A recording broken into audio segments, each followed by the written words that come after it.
en 30 secondes, je vais vous montrer comment automatiser un simple fichier Google Sheets qui contient donc une exportation d'emails de Google. Donc ici, l'automatisation en question va tout simplement être le nettoyage de ces emails en question qui sont encore en HTML. Ça va être très simple, on va donc utiliser l'outil N8N. N8N est donc un outil qui permet de créer des séquences, donc des workflows, donc des séquences de blocs les uns après les autres, qui permettront du coup de faire votre automatisation.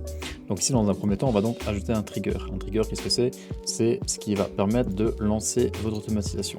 Bon, ici, en l'occurrence, on va le lancer manuellement, donc pas besoin de plus de détails. Une fois lancé, on va donc ouvrir un Google Sheets en cliquant le Get Browse, qui va donc nous permettre de récupérer en soi toutes les lignes de votre Google Sheets. On va donc prendre le nom du fichier, le Sheets en question, qui est donc la partie une ici à gauche, et on va exécuter à chaque fois l'automatisation, pour récupérer les variables. Alors ici, on a récupéré la variable. Donc dans un deuxième temps, en fait, il faut voir que dans le Google Sheets, il y a effectivement des lignes où il n'y a pas de texte dans la rangée message et message enfant. Donc pour ça, il va falloir créer un filtre, donc des sorties. Donc on va créer donc un filtre qui va donc reprendre la variable de message ici, et on va demander à ce que le string, donc le string est une variable entre guillemets texte, ne soit pas vide. Et si il n'est pas vide, alors on continue le workflow avec les lignes qui contiennent un message dans la colonne message.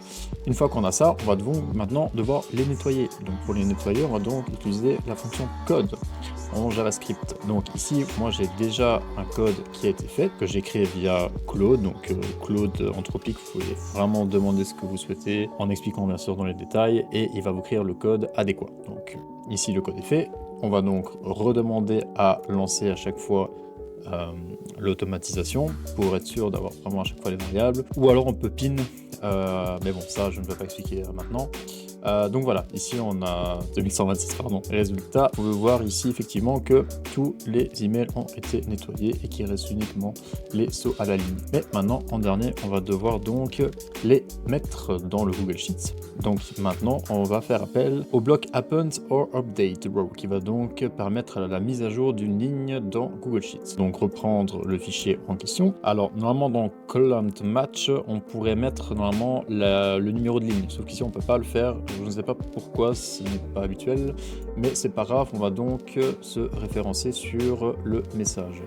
Et le message, on va donc le reprendre celui du filtre, qu'on va donc ajouter ici dans la variable. Ensuite, on va reprendre le code, on va mettre donc la référence et le message nettoyé. Et une fois qu'on a donc ça, on va donc pouvoir relancer l'automatisation. Donc voilà, ici le Google Sheets a donc été updaté avec le texte complètement nettoyé. C'est une façon de automatiser vite fait votre Google Sheets.